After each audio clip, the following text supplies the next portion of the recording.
ربی شرح لی صدری ویسر لی امری واحلل عقدۃ من لسانی یفقہوا قولی۔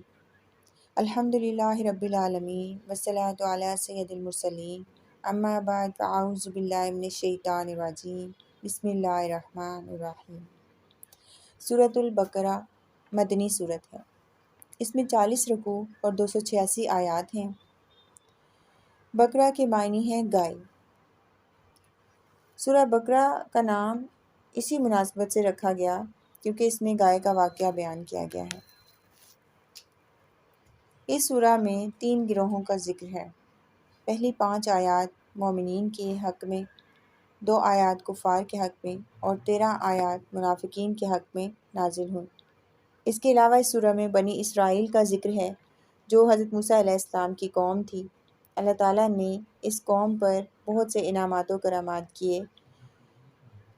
ان کا ذکر ہم تفصیل سے سورہ میں پڑھیں گے انشاءاللہ۔ تو چلیے آغاز کرتے ہیں۔ الف لام میم، یہ حروف مقطعات ہیں اور ان کے معنی صرف اللہ تعالیٰ ہی کو معلوم ہیں۔ حروف مقطعات 7 ہیں جو سورتوں کے شروع میں آئے ہیں۔ قرآن کریم کے ایک حرف پر 10 نیکیاں ہیں۔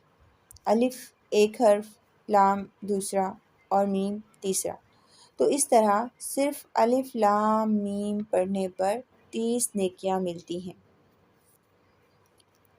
آیت نمبر 2، ذالک الکتاب لا ریب فیہ۔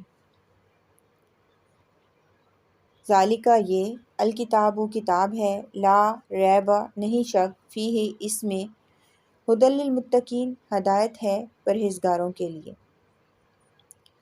ذالکہ کا معنی یہ ہے اور الکتاب سے مراد قرآن کریم ہے۔ لا ریب فیہ اس میں کوئی شک نہیں، یعنی قرآن کریم کو اللہ تعالیٰ کی طرف سے نازل شدہ ہونے میں کچھ شک نہیں۔ ھدی للمتقین ہدایت ہے پرہیزگاروں کے لیے۔ ابن عباس اور ابن مسعود رضی اللہ تعالیٰ عنہ جو احادیث کے مشہور راوی ہیں اور بعض دیگر صحابہ سے مروی ہے کہ ہدایت سے مراد نور ہے۔ ہدایت کے معنی دل میں ایمان پیوست ہو جانے کے ہیں۔ ایسی ہدایت پر تو اللہ سبحانہ وتعالیٰ کی مہربانی کے کوئی قدرت نہیں رکھتا۔ سورۃ الاعراف میں ہے، جسے اللہ گمراہ کرے اسے کوئی ہدایت پر لانے والا نہیں۔ سورہ اعراف میں ایک اور جگہ پر ارشاد ہے، یعنی جسے اللہ ہدایت دے وہی ہدایت والا ہے، اور جسے وہ گمراہ کرے تم ہرگز اس کا نہ کوئی ولی پاؤ گے نہ مرشد۔ ولی کہتے ہیں دوست کو، مددگار کو۔ متقی کا روٹ ورڈ تقویٰ ہے اور تقویٰ کے اصلی معنی بری چیزوں سے بچنے کے ہیں، یعنی شریعت نے جن چیزوں کا ممنوع قرار دیا ہے ان سے باز رہنا اور نفس کو گناہ سے بچانا۔ حضرت ابی بن کعب سے حضرت عمر بن خطاب رضی اللہ تعالیٰ عنہ نے پوچھا کہ تقویٰ کیا ہے؟ انہوں نے کہا، کبھی کانٹے دار راستے پر چلے ہو، جیسے وہاں کپڑوں کو اور جسم کو بچاتے ہو، ایسے ہی گناہوں سے بال بال بچنے کا نام تقویٰ ہے۔ یعنی انسان چھوٹے بڑے سب گناہوں کو چھوڑ دے، یہی تقویٰ ہے۔ حرام چیزوں کا ترک اور فرائض کا ادا کرنا، لہٰذا چھوٹے گناہ کو بھی ہلکا نہ جانیں، کنکروں سے ہی پہاڑ بن جاتے ہیں۔ ایسے رہیں جیسے کانٹوں کی راہ پر چلنے والا انسان، اور تمام ایسے کام چھوڑ دیں جو اللہ سے غافل کر دیں۔ انسان اپنی خواہشات کی تکمیل چاہتا ہے اور اللہ کے ارادوں سے نگاہ نہیں رکھتا، حالانکہ ہوتا وہی ہے جو اللہ کا ارادہ ہو۔ ہم لوگ اپنے دنیاوی فائدے اور مال کے پیچھے لگے ہوئے ہیں، لیکن اگر ہم دل میں اللہ سے محبت رکھیں تو یہ عمدہ مال ہے، یہ بہترین فائدہ ہے۔ رسول اللہ صلی اللہ علیہ وآلہ وسلم فرماتے ہیں، سب سے عمدہ فائدہ جو انسان حاصل کرتا ہے وہ اللہ کا ڈر ہے، اس کے بعد نیک بیوی ہے کہ خاوند جب اس کی طرف دیکھے تو وہ اسے خوش کر دے اور جو حکم دے اسے بجا لائے، اور اگر قسم دے دے تو پوری کر دکھائے، اور جب وہ موجود نہ ہو تو اس کے مال کی اور اپنے نفس کی حفاظت کرے۔ متقی وہ ہیں جو ایمان لا کر شرک سے دور رہ کر اللہ تعالیٰ کے احکام بجا لائیں، جو اللہ کے عذابوں سے ڈر کر ہدایت نہیں چھوڑتے اور اس کی رحمت کی امید رکھتے ہیں، اور قرآن جو اللہ تعالیٰ کی طرف سے نازل ہوا اس کو سچا مانتے ہیں۔ حسن بصری رضی اللہ تعالیٰ عنہ فرماتے ہیں، متقی وہ ہے جو حرام سے بچے اور فرائض بجا لائے۔ حضرت معاذ رضی اللہ تعالیٰ عنہ فرماتے ہیں، جب لوگ ایک میدان میں قیامت کے دن روک لیے جائیں گے، اس وقت ایک پکارنے والا پکارے گا کہ متقی کہاں ہیں؟ اس آواز پر وہ کھڑے ہوں گے اور اللہ تعالیٰ اپنے بازو میں لے لے گا اور بے حجاب یعنی بغیر کسی پردے کے انہیں اپنے دیدار سے مشرف فرمائے گا۔ آیت نمبر 3 ہے، الذین یؤمنون، جو لوگ ایمان لاتے ہیں، بالغیب، غیب پر، ویقیمون، اور قائم کرتے ہیں، الصلاۃ، نماز، ومما رزقناہم ینفقون، اور جو رزق ہم نے انہیں دیا، ینفقون، وہ خرچ کرتے ہیں۔ اب اس آیت میں ایمان والوں کی تعریف بیان کی جا رہی ہے۔ کسی چیز کی تصدیق کرنے کا نام ہے سچا مان لینا، یعنی اللہ تعالیٰ پر، اس کی کتابوں، اس کے اصولوں پر زبان سے اقرار اور دل سے عمل کرنا ہے۔ ایمان والے غیب پر بھی ایسا ہی ایمان رکھتے ہیں جیسا حاضر پر، اور ان کا حال منافقین جیسا نہیں ہوتا۔ رسول پاک صلی اللہ علیہ وآلہ وسلم نے فرمایا، اسلام کی 5 بنیادیں ہیں: اللہ کی توحید اور محمد صلی اللہ علیہ وآلہ وسلم کی رسالت کی گواہی دینا، نماز قائم رکھنا، زکوٰۃ دینا، رمضان کے روزے رکھنا اور بیت اللہ کا حج کرنا۔ ایمان سے مراد اللہ تعالیٰ پر، اس کے فرشتوں پر، اس کی کتابوں پر، اس کے رسولوں پر، قیامت پر، جنت اور دوزخ پر، اللہ سے ملاقات پر، مرنے کے بعد جی اٹھنے پر ایمان لانا ہے۔ اب غیب کیا ہے؟ وہ پوشیدہ چیزیں جو نظروں سے اوجھل ہیں، جیسے جنت، دوزخ وغیرہ، اور وہ امور جو قرآن میں مذکور ہیں۔ حضرت عبداللہ بن مسعود رضی اللہ تعالیٰ عنہ کی مجلس میں ایک مرتبہ صحابہ کے فضائل بیان ہو رہے تھے، تو آپ رضی اللہ تعالیٰ عنہ فرماتے ہیں، حضور علیہ الصلوۃ والسلام کے دیکھنے والوں کو تو آپ صلی اللہ علیہ وآلہ وسلم پر ایمان لانا ہی تھا، لیکن اللہ کی قسم، ایمانی حیثیت سے وہ لوگ افضل ہیں جو بغیر دیکھے ایمان لاتے ہیں۔ اب یقیمون الصلاۃ یعنی نماز قائم کرنا۔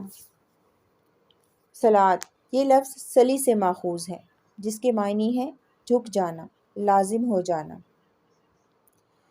معنی قیام الصلاۃ کے معنی ہے فرض نماز بجا لانا، جیسے رکوع، سجدہ، تلاوت، خشوع اور توجہ قائم رکھنا نماز کو قائم رکھنا ہے۔ مکمل طہارت کرنا، نماز کے اوقات کا خیال رکھنا، وضو اچھی طرح کرنا، رکوع اور سجدہ پوری طرح کرنا، التحیات اور درود پڑھنا، اقامت الصلاۃ یعنی نماز قائم کرنا ہے۔ نماز اللہ کا حق اور اس کی عبادت ہے، جو اس کی توحید، اس کی ثنا، اس کی بزرگی، اس کی طرف جھکنے، اس پر توکل کرنے اور اسی سے دعا کرنے کا نام ہے۔ اور خرچ کرنا، ینفقون، خرچ کرنا، یعنی کہ اللہ کا مخلوق کی طرف احسان ہے کہ جس سے مخلوق کو نفع پہنچے۔ اور رزقناہم، رزق کو اپنی طرف منسوب کرنا، سبحان اللہ، کہ اس سے ثابت ہوتا ہے کہ ہر طرح کا مالک اور ہر طرح کی تعریف کا مستحق صرف اللہ تعالیٰ ہی ہے۔ قتادہ فرماتے ہیں، یہ مال تمہارے پاس اللہ کی امانت ہے، عنقریب تم سے جدا ہو جائے گا، اپنی زندگی میں اسے اللہ کی راہ میں لگا دو۔ اس میں ہر طرح کا خرچ شامل ہے۔ مال کے سب سے زیادہ حقدار اہل و عیال اور غلام ہیں، پھر دور والے اجنبی ہیں۔ ایک خرچ زکوٰۃ ادا کرنا بھی ہے۔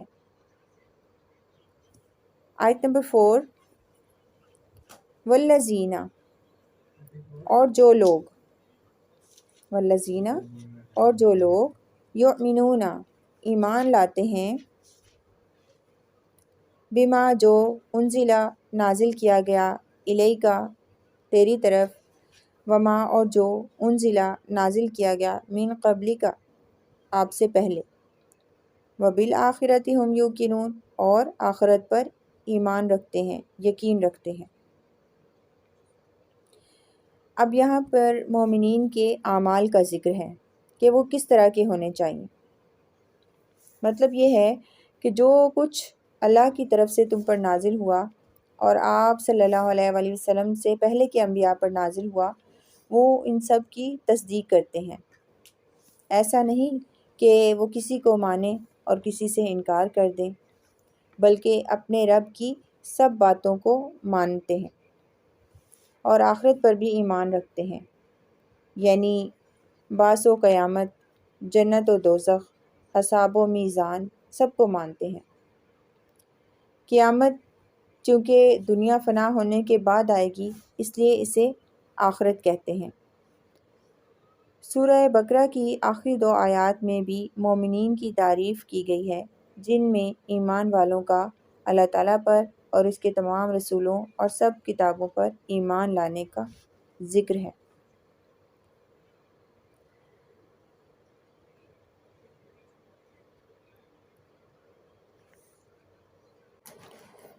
اولئک، وہی لوگ، علی، پر، ہدن، ہدایت، من ربہم، اپنے رب کی طرف سے، وہی لوگ اپنے رب کی طرف سے ہدایت پر ہیں، واولئک ھم المفلحون، اور وہی لوگ کامیاب ہیں۔ مفلحون فلاح سے نکلا ہے، اور فلاح اردو کا لفظ ہے جس کا مطلب ہے کامیابی، یعنی وہ لوگ جن کے اوصاف پہلے بیان ہوئے، مثلاً جو غیب پر ایمان رکھتے ہیں، نماز قائم کرتے ہیں، اللہ کے دیے ہوئے رزق میں سے خرچ کرتے ہیں، قرآن کریم پر ایمان لاتے ہیں، جو آپ صلی اللہ علیہ وآلہ وسلم سے پہلے کتابیں نازل ہوئیں ان کو مانتے ہیں، دار آخرت پر یقین رکھتے ہیں، وہاں کام آنے کے لیے نیک اعمال کرتے ہیں، برائیوں اور حرام کاریوں سے بچتے ہیں، یہی لوگ ہدایت یافتہ ہیں، جنہیں اللہ کی طرف سے نور ملا۔ انہی لوگوں کے لیے دنیا و آخرت میں فلاح اور نجات ہے۔ یہ لوگ اپنے رب کی طرف سے نور، ثابت قدمی، سچائی اور توفیق میں حق پر ہیں، اور یہی لوگ ان پاکیزہ اعمال کی وجہ سے نجات، ثواب اور دائمی جنت پانے کے مستحق ہیں اور عذاب سے محفوظ ہیں۔ آیت نمبر 6 ہے، ان الذین کفروا، بے شک جن لوگوں نے کفر کیا، سواء، برابر ہے، علیہم، ان پر، انذرتہم، خواہ آپ انہیں ڈرائیں، ام لم تنذرہم، یا نہ ڈرائیں، لا یؤمنون، وہ ایمان نہیں لائیں گے۔ اب آیت نمبر 6 میں بدقسمت لوگوں کی بات کی جا رہی ہے۔ یہ وہ لوگ ہیں جو حق کو پوشیدہ کرنے اور چھپا لینے کے عادی ہیں۔ ان کی قسمت میں یہی ہے کہ آپ کا ڈرانا یا نہ ڈرانا ان کے لیے نفع بخش نہیں۔ یہ کبھی اللہ کی اس وحی کی تصدیق نہیں کریں گے جو آپ صلی اللہ علیہ وآلہ وسلم پر نازل ہوئی، یعنی ان اہل کتاب کے پاس اگرچہ تمام دلائل لے آؤ، تاہم وہ تمہارے قبلہ کو نہ مانیں گے۔ سورہ بقرہ کی آیت نمبر 145 کا ترجمہ ہے۔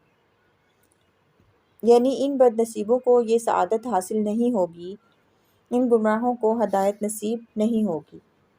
پھر اللہ سبحانہ و تعالیٰ اپنے محبوب صلی اللہ تعالیٰ علیہ وآلہ وسلم سے مخاطب ہیں، تو اے نبی، ان پر افسوس نہ کر، آپ صلی اللہ علیہ وآلہ وسلم کا کام صرف رسالت کا حق ادا کرنا اور پہنچا دینا ہے۔ ماننے والے نصیب والے ہیں، وہ مالا مال ہو جائیں گے، اور نہ ماننے والے اپنے انجام کو پا لیں گے۔ آپ نے تبلیغ کا حق ادا کر دیا ہے، ہم خود ان سے حساب لے لیں گے۔ تو صرف ڈرانے والا ہے، ہر چیز پر اللہ تعالیٰ ہی وکیل ہے۔ حضرت عبداللہ بن عباس رضی اللہ تعالیٰ عنہ فرماتے ہیں کہ حضور علیہ الصلوۃ والسلام کو اس بات کی بڑی ہی حرص تھی کہ تمام لوگ ایماندار ہو جائیں اور ہدایت قبول کر لیں، لیکن پروردگار نے فرمایا کہ یہ سعادت ہر ایک کے حصہ کی نہیں، یہ نعمت بڑھ چکی ہے، جس کے حصے میں آئی ہے وہ آپ کی مانے گا، اور جو بدقسمت ہیں وہ ہرگز اطاعت کی طرف نہ جھکیں گے۔ اس مطلب یہ ہے کہ جو قرآن کو تسلیم نہیں کرتے اور کہتے ہیں کہ ہم اگلی کتابوں کو مانتے ہیں، انہیں ڈرانے کا کوئی فائدہ نہیں، اس لیے کہ وہ تو خود اپنی کتاب کو بھی حقیقتاً نہیں مانتے، کیونکہ اس میں آپ صلی اللہ علیہ وآلہ وسلم کے ماننے کا عہد موجود ہے۔ تو جب وہ اس کتاب کو اور آپ صلی اللہ علیہ وآلہ وسلم کی نصیحت کو نہیں مانتے، جس کے ماننے کا اقرار کر چکے، تو بھلا وہ آپ کی باتوں کو کیا مانیں گے؟